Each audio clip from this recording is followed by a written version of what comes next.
Харесва ли ви форматът Music Idol? Да. Как бе? Не се изпуска. Да, най-големия. Най-големия. Да, гледал съм доста пъти така. Концерти, да, аз ги гледам всеки ден. Всъщност, когато има, гледам. Гледаме го, да, интересно. Да?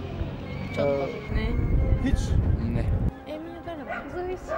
Ако има време. Какво ще ми кажете нещо, някакво мнение за журито?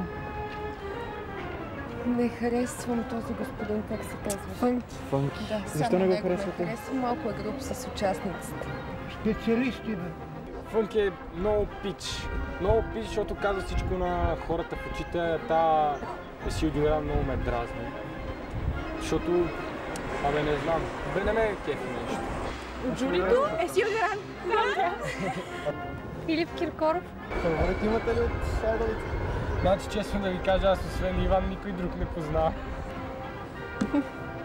Кажи ли песни? Нора я харесва. Денислав.